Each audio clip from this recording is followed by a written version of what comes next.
Dr. Odacir Klein, vamos iniciar nossa conversa falando um pouco sobre um passado bem remoto, que é o início da sua carreira política lá em Getúlio Vargas. Getúlio Vargas, aliás, é uma cidade muito interessante dentro da história do MDB e da sua história política, não é mesmo?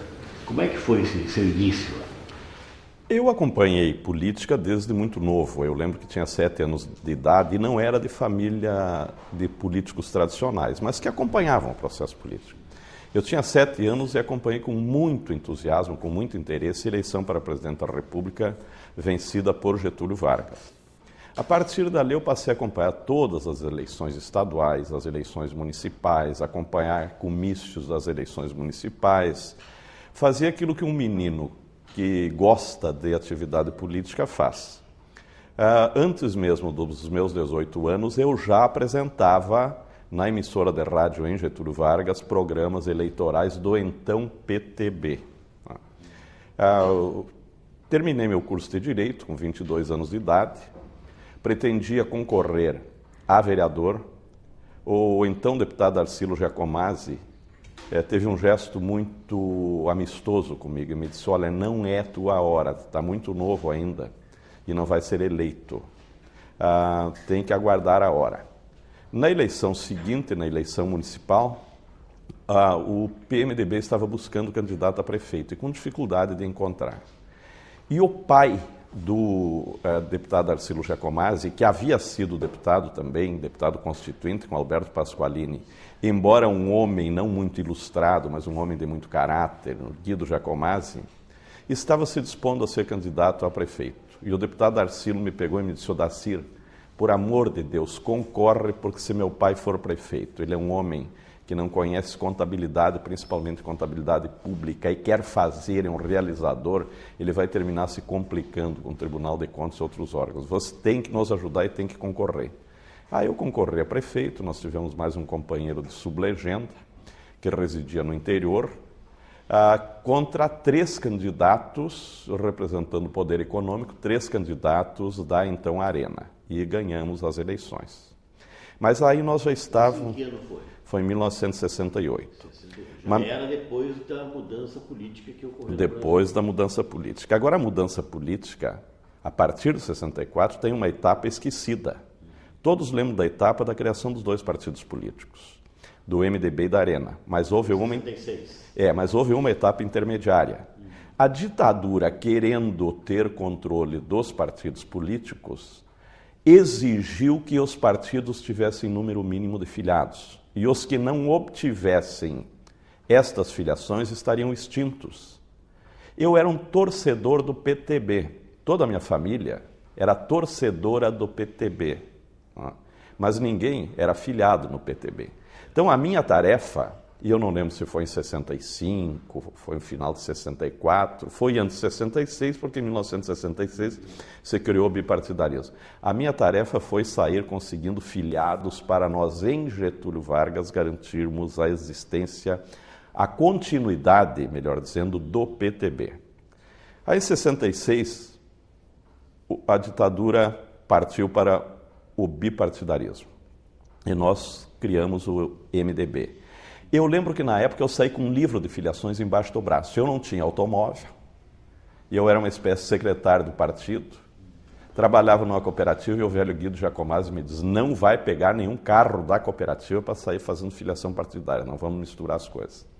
Então eu saí ou andando de carona, ou com o livro embaixo do braço, e nós criamos o MDB naquela ocasião. O senhor estava com que idade naquela época? Em 66, na criação do MDB, eu estava com 23 anos.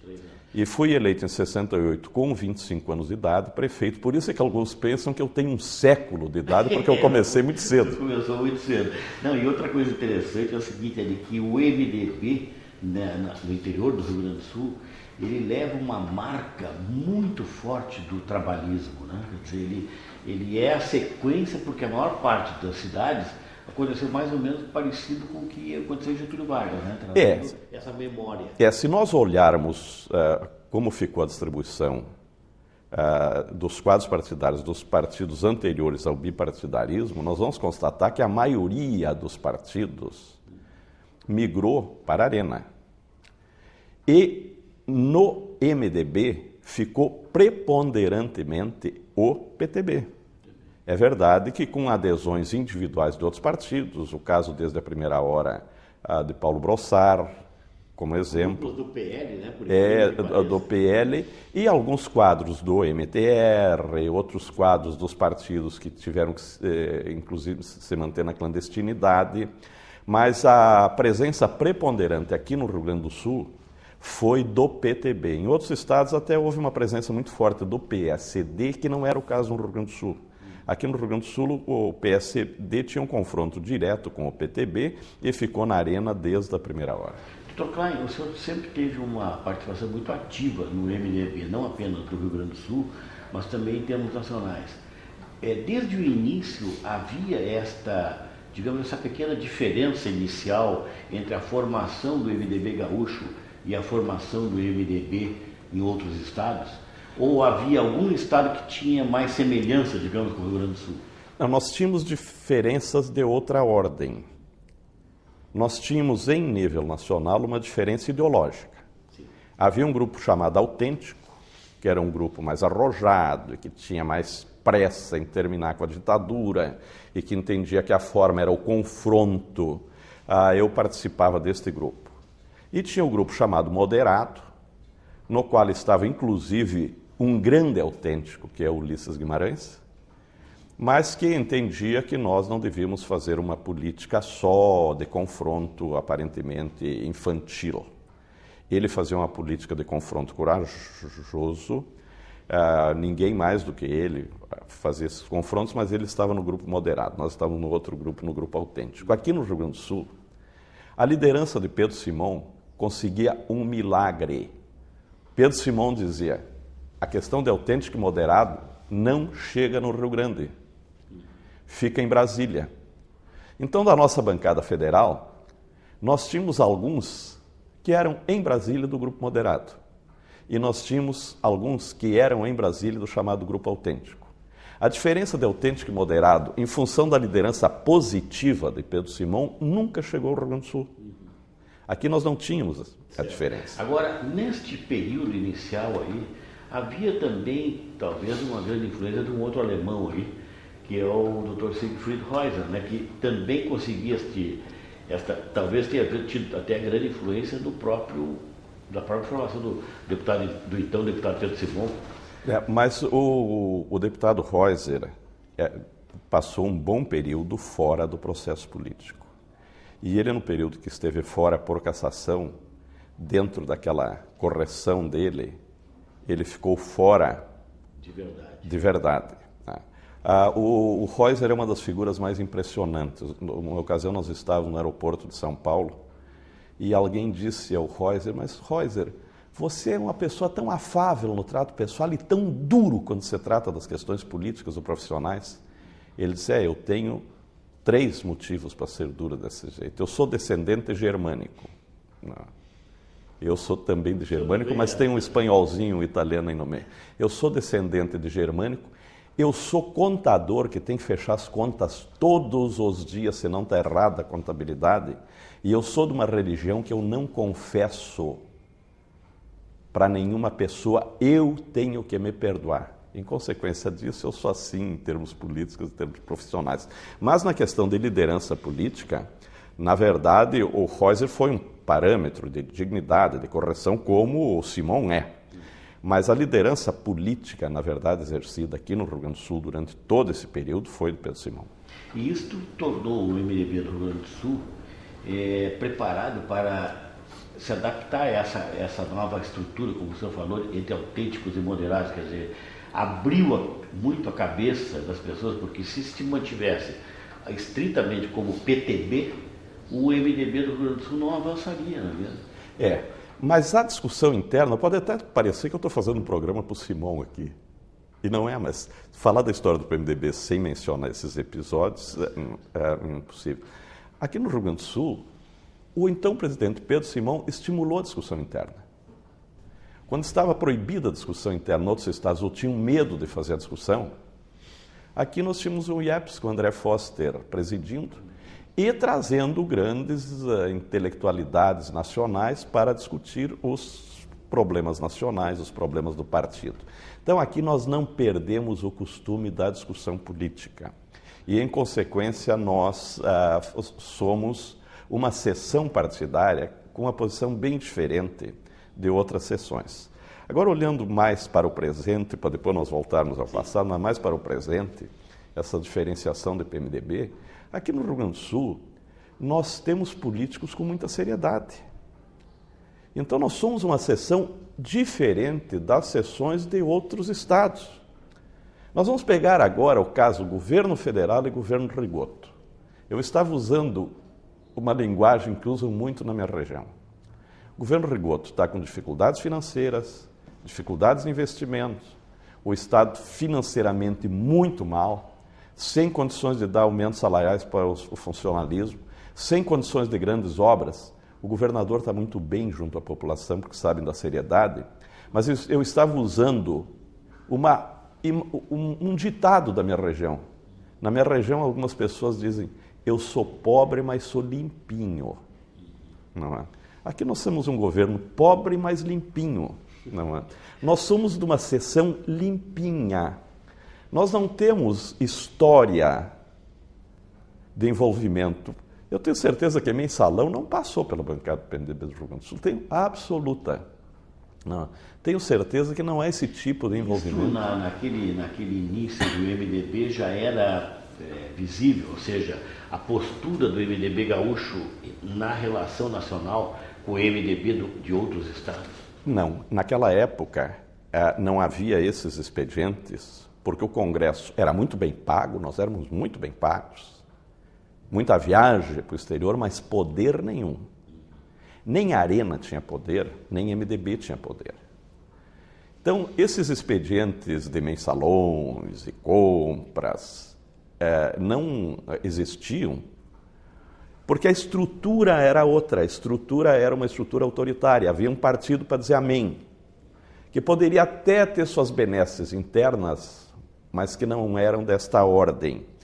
E outro partido que era oposição, minoritário, oposição querendo derrubar. E, obviamente, que não recebia esse tipo de proposta.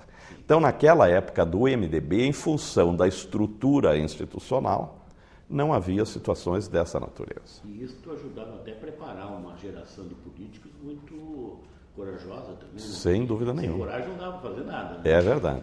E como é que é a sua história dentro do MDB a partir do momento que o senhor é prefeito? O senhor foi prefeito do Getúlio Vargas e depois como é que se seguiu a sua carreira política? Bom, primeiro o período de prefeito. Aí é uma coisa chocante. Eu era prefeito em Getúlio Vargas. Vocês sabem que eu não sabia a dimensão da tortura no país? Eu ficava sabendo pelo noticiário que haviam sequestrado o embaixador e trocado por determinados presos políticos. Mas eu não sabia. Eu era prefeito do PMDB, estava lá no interior governando.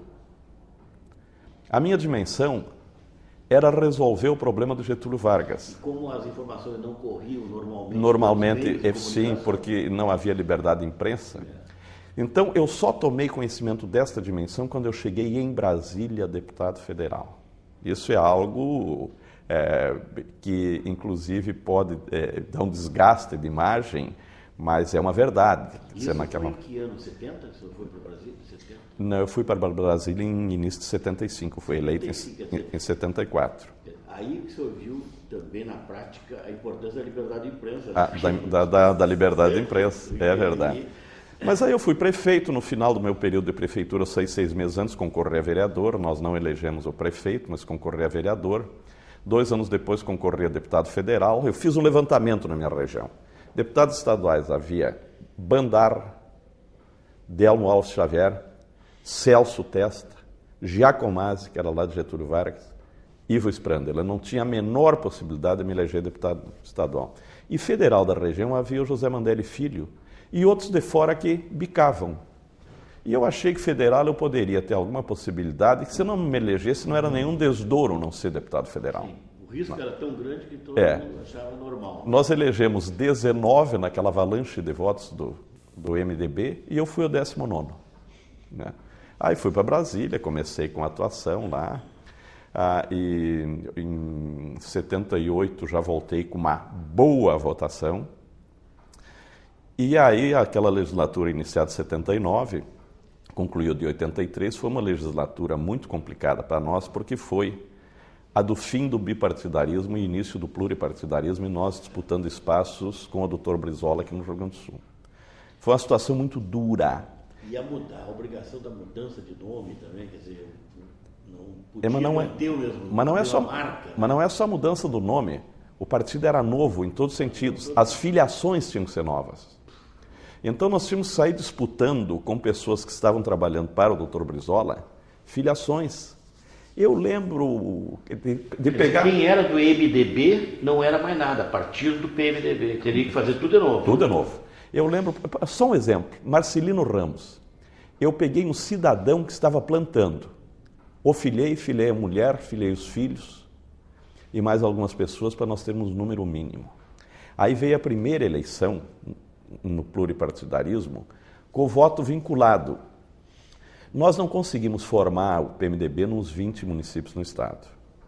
Onde nós não tínhamos partido, nós não podíamos ter voto. O voto era vinculado, era simultânea a eleição municipal com a estadual, e o voto era vinculado de vereador a governador. Tinha que votar em todos do mesmo partido. Diante disso, em determinados municípios, vou dar exemplo de um, Sarandi, onde o brizolismo era muito forte. Eu tinha muito voto para deputado federal e para vice-governador não tive. Sarandi não tinha PMDB. Então, quem quisesse votar no Pedro Simão para governador, em mim para vice e no Brossard para senador, não podia votar para vereador e prefeito do município. E a eleição forte é a eleição municipal, sem dúvida nenhuma. Nós perdemos por 22 mil votos, 1 voto por urna. Não tinha segundo turno. Tivesse, estaria resolvido. Dizem dos problemas da apuração, vamos abstrair isso porque o Brusa Neto tinha uma tese. O Brusa Neto diz, os nossos também eram espertos. Professor João Brusa Neto. João Brusa Neto. Mas essa também questão... tinha origem no PTB, foi para o MDB. Essa vinculação do voto foi o que deu realmente a vitória para o PDS naquelas eleições, que era o sucedâneo da Arena. Mas ali eu já tinha passado pela liderança da bancada do PMDB durante 2 anos. Eu fui eleito... Da Câmara Federal. Eu fui eleito, ganhei as eleições do Marcondes Gadelha por 2 votos por 1. E no final do meu período, o PP de Tancredo Neves, em Valguazelli, havia incorporado ao PMDB. A bancada tinha 50% mais. E alguns me disseram, não faz eleição, você é unanimidade. Eu disse, de jeito nenhum. Como é que eu vou dizer, eu continuo líder? Coloquei uma urna, toda a bancada compareceu, toda, dos antes MDBistas e dos novos MDBistas vindos do PP, e deu 1 voto em branco. Que coisa. Agora, boa parte desse seu sucesso na Câmara Federal, na liderança e tal, decorreu, evidentemente, do seu talento pessoal, mas também, será que não deve ter sido também creditado a formação do MDB gaúcho? Porque a impressão que a gente tem é que o MDB do Rio Grande do Sul conseguiu definir uma certa posição doutrinária em relação aos grandes momentos da nação, enquanto que outros MDBs ficaram sem muita definição ideológica e tal, e isto, digamos assim, poderia facilitar a sua atuação mais firme no Congresso ou não? Como é que foi isso aí? Não há nenhuma dúvida de que o fato de ter como suporte uma história PMDBista no PMDB do Rio Grande do Sul deu condições de ter uma atuação no Congresso coerente, firme, né? Levasse a liderança. Isso aí faz parte dessa formação inicial do MDB. Faz parte dessa formação inicial. Quer dizer, quais eram, no seu entendimento, as grandes definições que o MDB do Rio Grande do Sul conseguiu tornar consensuais aqui em relação ao panorama nacional? Quais seriam os grandes destaques da crença MDBista? Bom, genericamente, a luta pela redemocratização. Especificamente, a revogação do decreto 477, O projeto de revogação do decreto 477 eu apresentei. E quando o presidente da República apresentou um projeto, ele deveria ter sido apensado ao meu. Mas decreto 477, havia legislação sindical, ditatorial, havia legislação em todas as áreas. Nós lutávamos por anistia e muitos companheiros do Rio Grande do Sul estavam afastados da vida pública em função das sanções injustas da ditadura. Liberdade de imprensa, se lutava muito por liberdade de imprensa. Então o guarda-chuva era a redemocratização. Mas especificamente nós tínhamos muitos pontos pelos quais nós lutávamos. Havia também e eu queria lhe perguntar isso, uma postura muito firme do MDB do Rio Grande do Sul sobre a questão do desenvolvimento econômico, que até foi benéfica para o Rio Grande do Sul naquele período, né? Quer dizer, trazer polo petroquímico, etc. Esta questão econômica também não ajudou muito a sua postura dentro do Congresso? Sim, porque nós tínhamos a visão de economia, de que não podia continuar naqueles parâmetros. Que havia formação maior aqui, né? Formação maior. Nós vivíamos na economia uma grande contradição. Um regime de direita estimulador das estatais. Mas estimulador das estatais para poder exercer o autoritarismo político. Quanto mais estatais, mais a possibilidade do governo ser autoritário e intervir em todas as áreas da economia. Então nós lutávamos pela redemocratização e pela democratização das estatais, não é? E até pelo fim de algumas estatais. O governador Pedro Simão, aqui no Rio Grande do Sul, como governador, teve que extinguir uma série de órgãos então existentes e que eram necessários no interesse público. Nesse período, o senhor teve participação em momentos cruciais da política brasileira na Câmara dos Deputados. Pela sua lembrança, quais os momentos que o senhor se lembra com maior força na sua memória em relação a posturas que o senhor teve que revelar na Câmara e que ainda hoje o senhor se recorda como foram grandes momentos? O primeiro grande momento não tem nada a ver com questão partidária. Era uma questão que o partido, inclusive, deixou inteiramente livre. Mas foi a primeira vez na Câmara que eu tive que tomar uma grande decisão. E hoje, se falar isso, parece até bobagem. A minha primeira grande decisão, eu que era do interior, de uma região muito religiosa, eu sou católico praticante, foi decidir pelo voto a favor ou contra o divórcio. Eu votei a favor. Mas realmente, a gente não se lembra de certos detalhes da vida brasileira. Eu votei a favor, mas naquela época esse voto a favor tinha uma repercussão negativa para mim pessoalmente na minha área que não era brincadeira. Mas essa não era uma questão partidária. O partido, inclusive, deixava a questão aberta.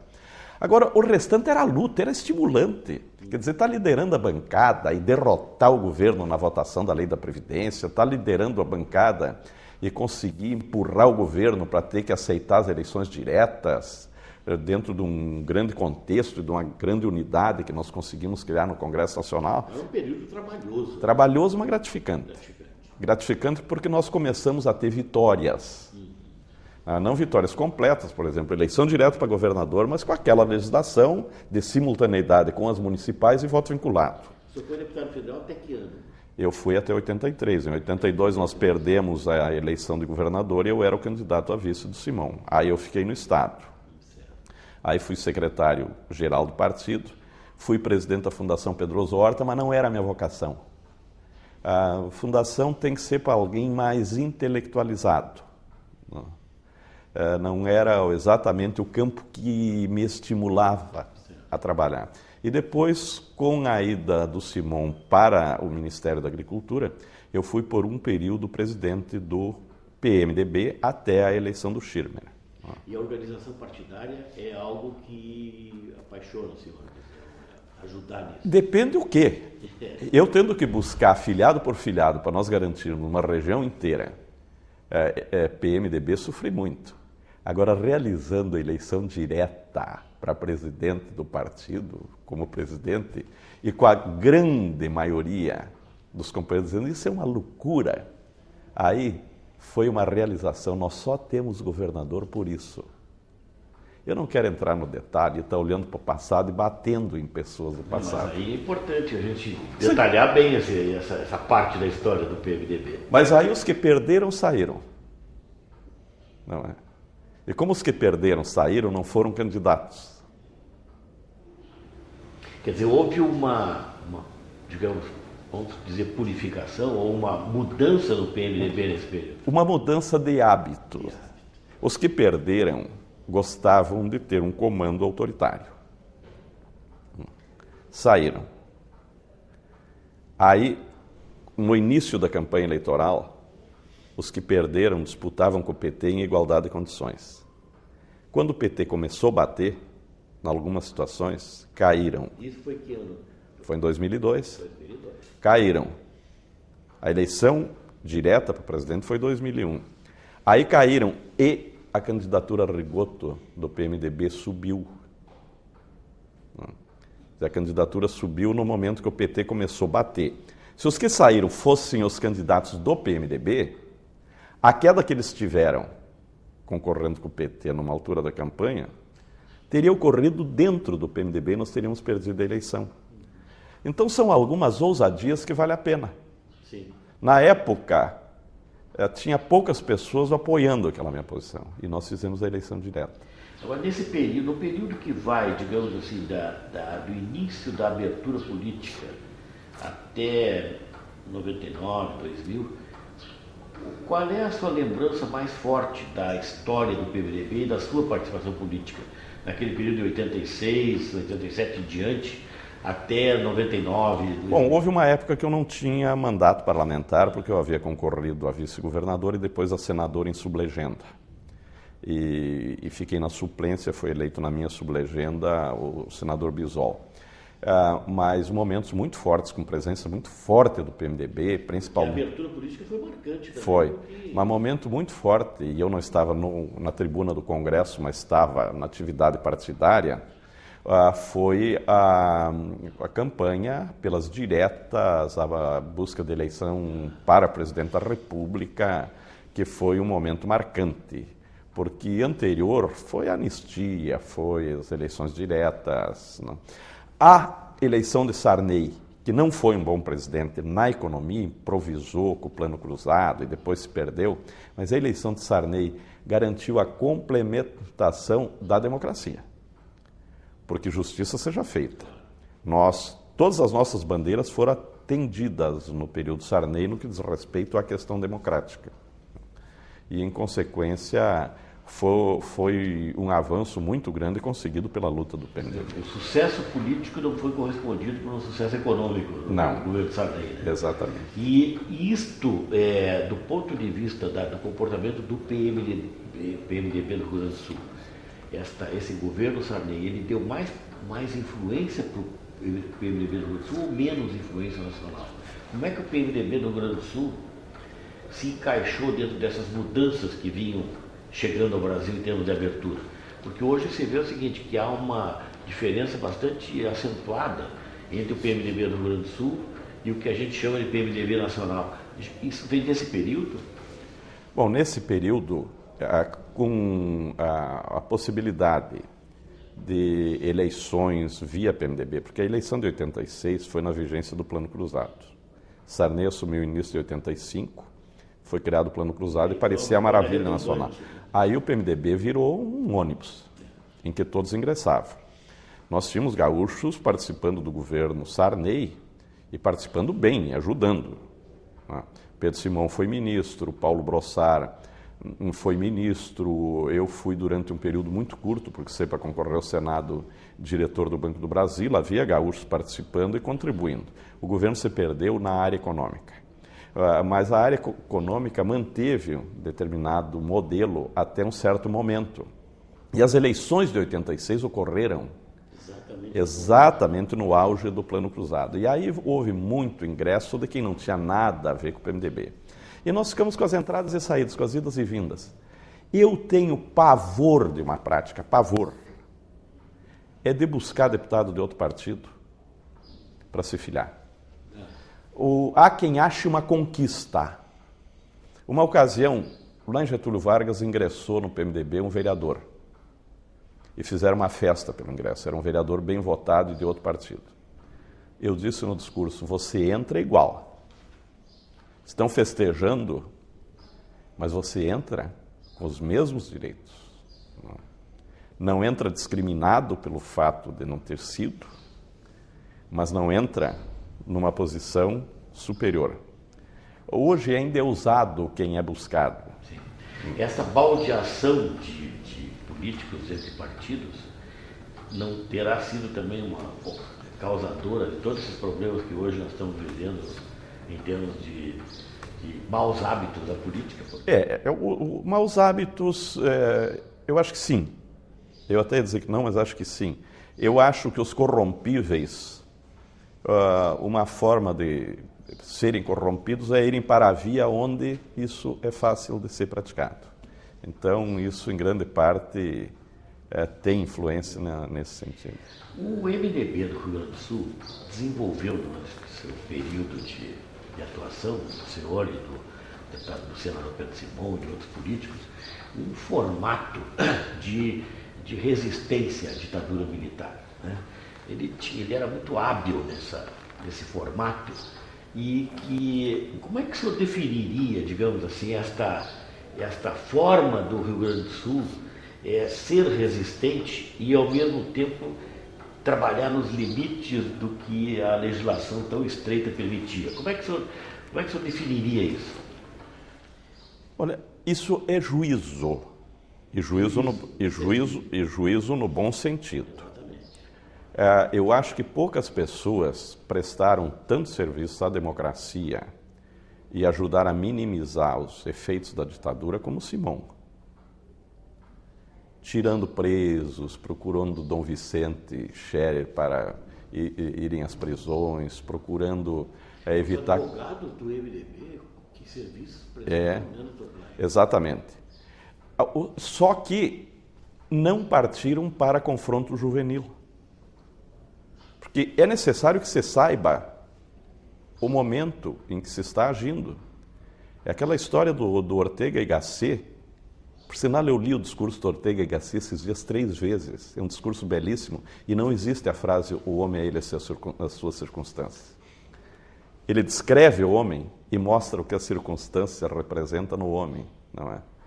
Ali era uma ação nas circunstâncias. Na circunstância tinha que fazer o quê? Evitar a tortura, evitar a prisão, evitar que matasse, evitar a cassação e procurar conquistar espaço. E isso foi feito sob a liderança do Simão com muito juízo aqui no PMDB do Rio Grande do Sul. E isto terminou sendo marcando o formato MDBista de resistir, né? É verdade. Porque a gente fala muito que... eu acho que o próprio deputado Ulisses Guimarães aprendeu muito com os gaúchos desse aspecto, né? De resistir com sabedoria. É verdade. É verdade. Mas ele também era um homem altamente corajoso e sabia que o espaço tinha limites. Mas ele era tão corajoso que numa nota protestando, eu não lembro contra o quê, no auge do governo Geisel, escreveu que a ação do Geisel parecia com o Adi Amin Dada. Era isso o nome do ditador? Foi. E aí foi um problema sério. Foi um problema sério. Naquela ocasião o senhor estava no Congresso? Estava. Estava no Congresso? Estava. Porque uma vez eu li algo dizendo que, às vezes, o próprio governo federal, reconhecendo a importância do MDB, mandava alguns recados para o PMDB, dizendo, sinalizando coisas. O senhor conviveu com esse tipo de coisa ou não? Mas não como recado do governo federal. Como pedido de prudência, sim. Tem aquela história célebre. Tem aquela história célebre do Dr. Tancredo que é conhecida. Aquela da nota. Nós estávamos num período, depois de umas cassações, discutindo se nós iríamos partir para a tentativa de dissolução do Congresso, iríamos partir para a tentativa de buscar outras alternativas, o que iríamos fazer, mas mais agressivamente. E nos reunimos na casa, não lembro de quem, o Simão tinha ido do Rio Grande do Sul, ele era deputado estadual, para participar da reunião. Na reunião, foi lida uma nota que tinha sido redigida pelo Dr. Tancredo, para marcar a posição do partido. E aí eu lembro bem, o Chico Pinto liderava, o Chico Pinto da Bahia. Que era firme. Que era firme. Liderava, posição diferente, achando que o doutor Tancredo era um moderado, um acomodador. E começaram a dizer, ele colocou essa palavra aqui para contemporizar, vamos riscar. Mas essa palavra para contemporizar, vamos riscar. E foram riscando as palavras. O Simão foi encarregado de ligar para o doutor Tancredo. Ligou e disse, doutor Tancredo, o pessoal tem algumas divergências com a nota aqui. Eles estão querendo tirar alguns termos. O doutor Tancredo disse, tirar? Eles tirar. Se tirar pode, não pode acrescentar. Então nós tínhamos alguns que tinham mais informação e mais proximidade. Pode ser que algumas palavras estavam ali para ser tiradas. Para ser tiradas. O doutor Tancredo era possível qualquer coisa. Né? É verdade. Uma última questão, doutor Klein, que eu gostaria de colocar.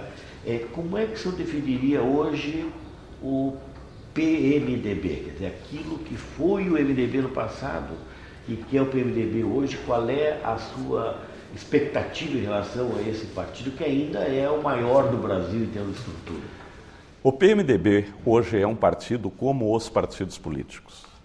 O ministro Nelson Jobim, em uma ocasião, disse que é uma federação de partidos. Talvez não seja exatamente esta a conceituação. Nós somos um estado diferenciado. Santa Catarina tem um PMDB aproximado, o Paraná também, há variações geográficas. Mas é um partido hoje com pessoas querendo acertar e por pessoas querendo tirar proveito do partido. Este quadro nacional está bem caracterizado no meu entendimento. Agora, o Gama, só antes de concluir, eu queria falar um pouquinho só sobre a situação nacional. Eu trabalhei em 2 CPIs e acompanho a atual. CPI do PC Farias. PC, um corrupto que extorquia empresários, ou acertava com eles sem extorquir, mas pegava o dinheiro de empresários, para si e para o presidente da República. Isso ficou provado. O tribunal o absolveu por outras questões mais formais. Mas eu fiz parte da subcomissão que tratou das questões da Receita Federal. O Congresso Nacional não tinha nada com aquilo, estava fora, inteiramente fora. CPI dos anões do orçamento. Eram grandes corruptos no Congresso Nacional que acertavam com empresas para colocar recursos no orçamento. É possível que tivessem algum acerto dentro do Executivo, não com o governo, mas dentro do Executivo para liberar os recursos. Mas não havia vinculação profunda do Legislativo e não havia vinculação nenhuma com o Executivo. Eu era vice-presidente da CPI, o presidente Itamar Franco abriu todas as portas, todas, para nós investigarmos. Facilitou a investigação ao máximo. O Executivo não tinha nenhuma responsabilidade com aquilo. Agora, empresas contratadas pelo Executivo, acertando com a direção do partido do governo, repassam dinheiro para membros do Legislativo para alterar o resultado de votação. Hoje, talvez a figura presidencial possa estar preservada, mas o governo não está. De jeito nenhum. O partido do governo não está. De jeito nenhum. O Legislativo... É uma situação muito mais deteriorada. Deteriorado. O Legislativo está altamente comprometido. É muito pior do que aquelas 2 situações anteriores. E isso é o que me preocupa. E isto pode conduzir também a soluções dramáticas. Eu espero que o presidente da República tenha pulso para conduzir as soluções dramáticas. Eu não gostaria de outra solução.